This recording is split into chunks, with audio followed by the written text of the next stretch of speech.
तो यहाँ पर आज का पहला क्वेश्चन है, वर्तमान समय में भारत में कुल कितने उच्च न्यायालय हैं। देखिए जितने भी क्वेश्चन मैं आपके लिए इस वीडियो में लेकर आया हूँ, अगर आपको उनमें से किसी का भी आंसर पता है तो आप हमें कमेंट बॉक्स में बता सकते हैं।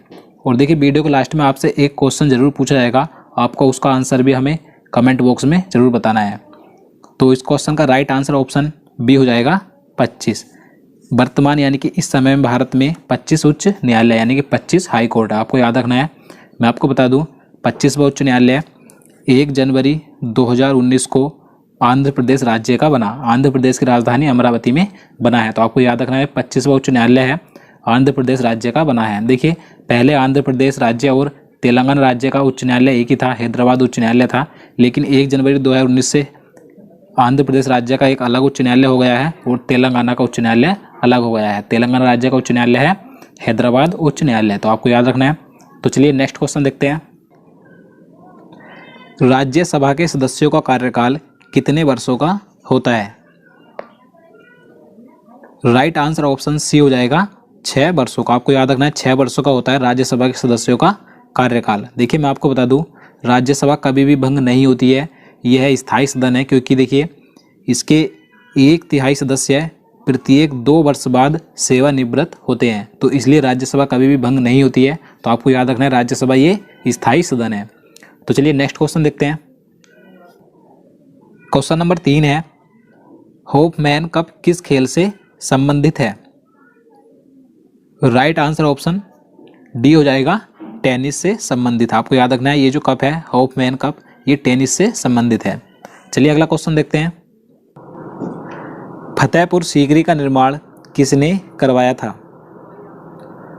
राइट आंसर ऑप्शन सी हो जाएगा अकबर ने करवाया था। आपको याद रखना है देखिए अकबर ने जब गुजरात पर विजय प्राप्त की थी तो उसकी खुशी में वापस लौटते समय इसने फतेहपुर सीकरी का निर्माण करवाया था, तो आपको याद रखना है।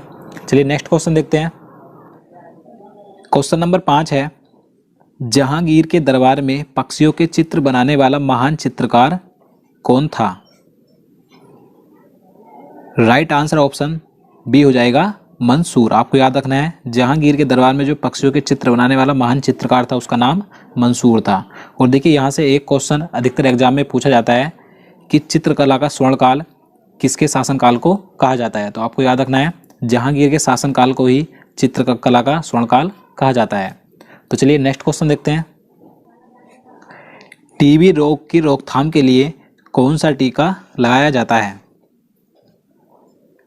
राइट आंसर ऑप्शन डी हो जाएगा BCG का टीका। आपको याद रखना है टीबी की रोकथाम के लिए BCG का टीका लगाया जाता है।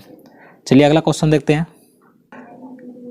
क्वेश्चन नंबर 7 है, प्लासी के युद्ध के समय बंगाल का नवाब कौन था।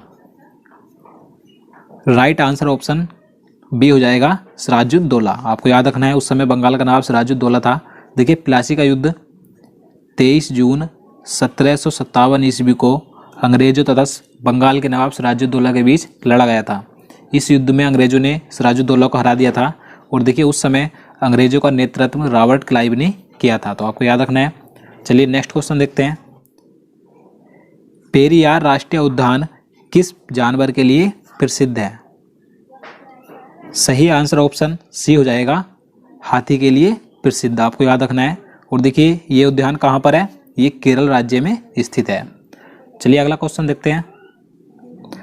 गरसोप्पा जलप्रपात किस राज्य में स्थित है। राइट आंसर ऑप्शन ए हो जाएगा कर्नाटक राज्य में स्थित है। और ये किस नदी पर स्थित है आपको याद रखना है, ये श्रावती नदी पर स्थित है। और देखिए गरसोप्पा जलप्रपात का अन्य नया नाम क्या है, महात्मा गांधी जलप्रपात, तो आपको ये भी याद रखना है।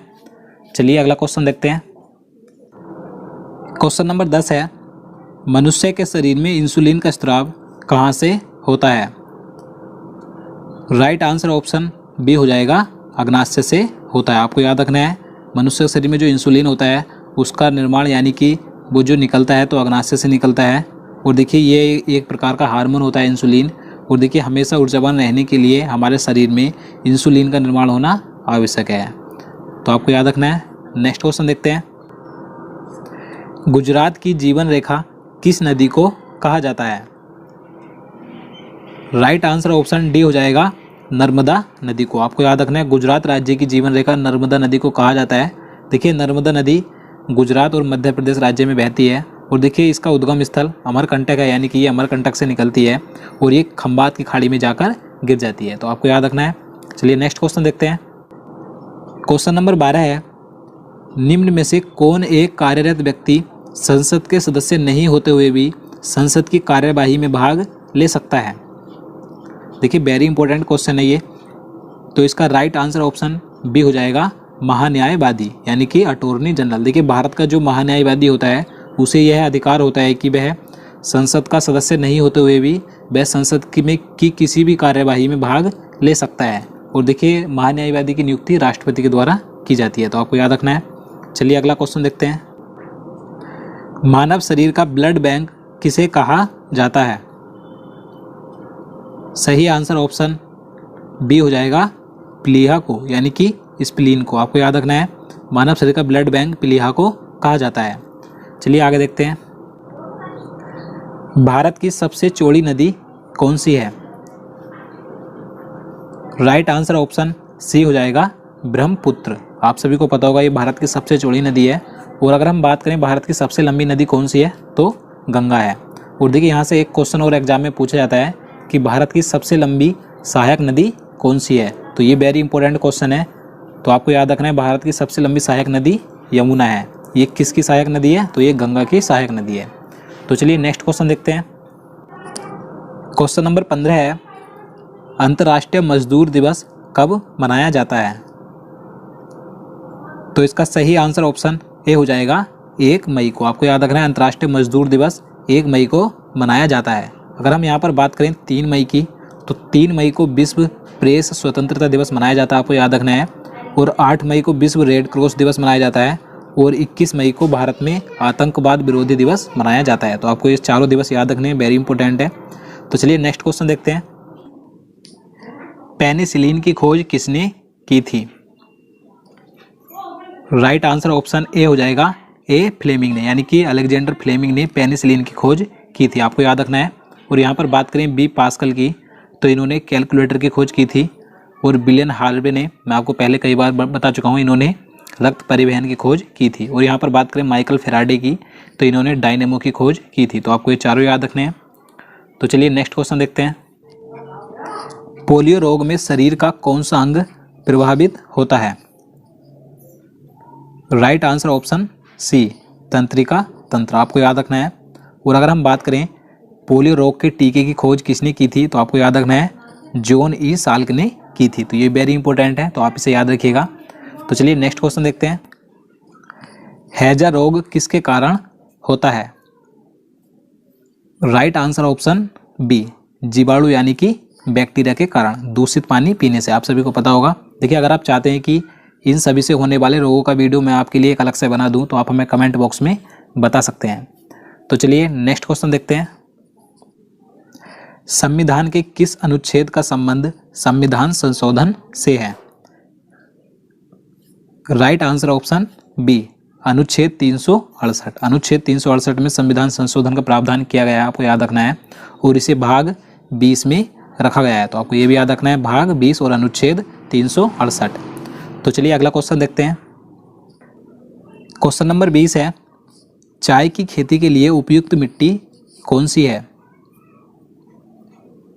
Right answer option C laterite मिट्टी। देखिए लेटराइट मिट्टी चाय की खेती के लिए उपयुक्त होती है। इसमें लोहा, एल्युमिनियम और चूने की अधिक मात्रा पाई जाती है। तो आपको याद रखना है। चलिए नेक्स्ट क्वेश्चन देखते हैं।